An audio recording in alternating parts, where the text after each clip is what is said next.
हम बात कर रहे हैं सिंधु सभ्यता की।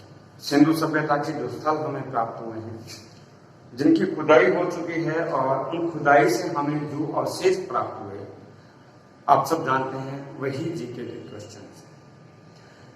आईएएस लेवल के क्वेश्चन में भी वही क्वेश्चन आते हैं, क्योंकि एक बात जिसकी हमने शुरू में बात की थी कि इनके द्वारा लिखे गए लिटरेचर को हम अभी तक डिकोड नहीं कर पाए। इट मीन्स कि इन्होंने जो कुछ भी लिखा उसको अभी तक हम लोग पढ़ नहीं पाए।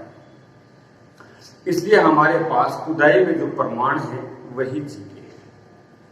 नंबर 1। नंबर 2, अभी हम बात कर रहे थे सिंधु सभ्यता के पहले स्थल की सबसे पहले खुदाई हुई, जिसका नाम था हड़प्पा। वहां से हमें कौन सी महत्वपूर्ण चीजें मिली और उन चीजों को हमने देखा भी कि वो कैसी थी, ये अपने आप में महत्वपूर्ण क्वेश्चन थे।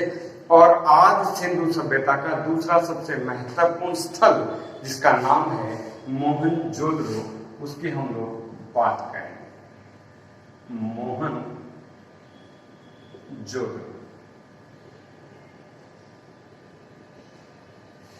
देखिए ये जो शब्द है मोहनजोदड़ो, इस पे भी क्वेश्चन आ जाता है कि किस भाषा का शब्द है। ये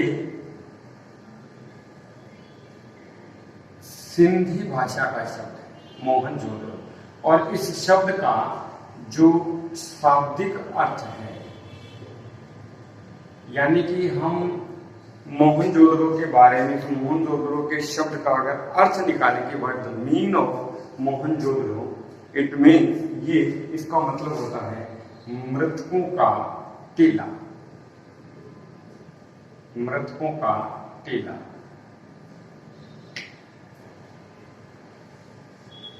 यहां पास बहुत सारी डेड बॉडीज मिली थी, मैं आपको बताई, एक टीले के रूप के अंदर, मतलब डेड बॉडीज का ढेर मिला था, टीला बना हुआ बॉडीज का, इसलिए स्थान का नाम रखा गया मोहनजोदड़ो। अब इस स्थल की खुदाई से हमें क्या क्या प्राप्त हुआ? वैसे तो आप लोगों ने स्टार्टिंग में ही देख लिया शब्द के साथ ही कि इसका जो लेआउट है वो कैसा था और कितना बड़ा शहर था। 2 भागों में विभाजित था, पूर्वी और पश्चिमी किले के रूप में। लेकिन यहाँ से खुदाई के दौरान हमें बहुत कुछ मिला। उनमें से एक मिला है जो बहुत महत्वपूर्ण है, वो है बुने हुए कपड़े का साक्ष्य। हमें यहाँ से एक कपड़े का टुकड़ा मिला है जमीन के अंदर, जिसे वो हाथ से बुनते हैं, वेस्टर्न से, मशीनों से नहीं, हाथ से बुने हुए कपड़े का साक्ष्य मिला है, जो इस बात की इंडिकेट करता है कि सिंधु सभ्यता के लोग कपड़ा पहनते थे और इन्होंने कपड़ा बनाना सीख लिया था। तीसरा सबसे महत्वपूर्ण बात कि ये कपास की खेती भी करते थे, यानी कि कपास आज से 5000 साल पुराना एक नेचुरल प्रोडक्ट है, जिसकी बुआई हम लोगों ने, इंडस वैली सिविलाइजेशन के लोगों ने ही इस टेक्निक को इजाद किया। कपास को बोया गया, उसको निकाला गया, उसके धागे बनाए गए और उससे कपड़े बने। इसके अलावा हमें यहाँ से एक मकान मिला है, जिसको हिस्टोरियंस बोलते हैं, इतिहासकार कहते हैं कि ये शायद मंदिर होगा, इसलिए एक भवन मिला है, मकान मिला है, एक रूम मिला है, जिसको हमारे इतिहासकारों ने माना है कि ये शायद उस वक्त का मंदिर रहा होगा। ऐसा क्यों कहा? क्योंकि इस मंदिर की तरफ, जैसे हम एक डायग्राम में इस मंदिर को देखें तो ऐसे ही एक रूम बना हुआ है, इस ढंग से दरवाजा है, और ये जो सामने की दीवार है, जैसे मान लीजिए कि ये सामने गेट है और वहां से बिल्कुल ये सामने की ये दीवार है, इस दीवार पे धूप, अगरबत्ती, दीप जिनसे करते हैं, उनके धुएं से दीवार काली हो जाती है, वैसे काली दीवार मिली है। और इस स्थल से हमें बहुत सारे ताबीज वगैरह जो ये जादू टोना में काम आते हैं, इसके भी हमें अवशेष मिले हैं, छोटे छोटे शिवलिंग मिले हैं। इन सब चीजों के मिलने से ये इंडिकेट होता है कि ये जो रूम था, यहाँ पर एक मकान था, वो शायद उस वक्त का मंदिर रहा।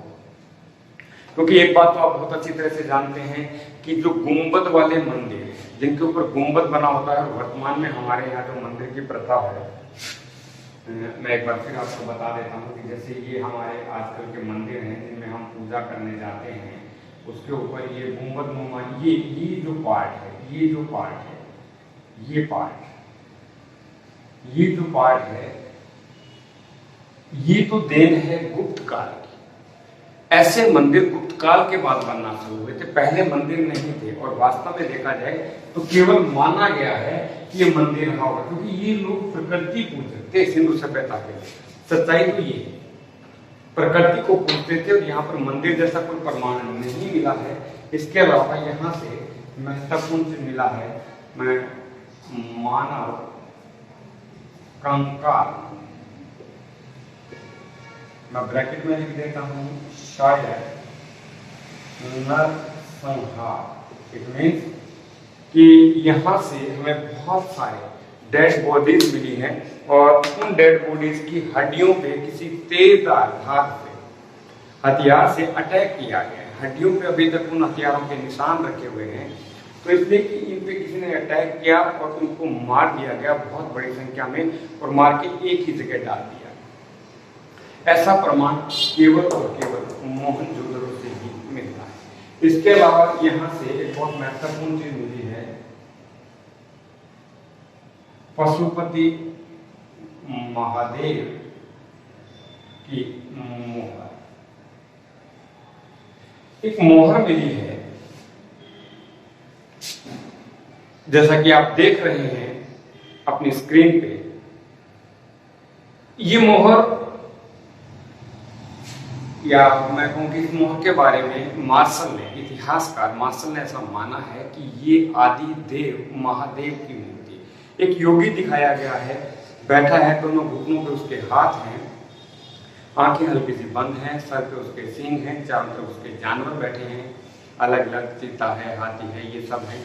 तो उसको देखते हुए और वर्तमान की परिस्थितियों को देखते हुए, जैसा कि हम लोग अपनी कल्पनाओं में महादेव के बारे में सोचते हैं, बिल्कुल वैसा ही इंडिकेशन ये मूर्ति कर रही है।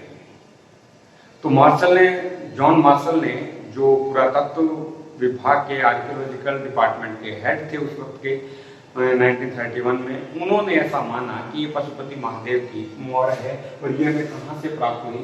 मोहनजोदड़ो से। इसके अलावा हमें यहाँ मातृ देवी चित्रित एक मोहर प्राप्त, मातृ देवी चित्रित एक मोहर मिली है बनी हुई, जिसके ऊपर एक लेडीज का साइन दिया गया है, जिसके दोनों तरफ से ऐसे मुंह निकले हुए हैं, उनमें से पौधे से निकलते हुए दिखाए गए हैं। सिंधु सभ्यता की इसे मातृ देवी माना गया है। वहाँ की मैन, जो हम कह सकते हैं कि इनका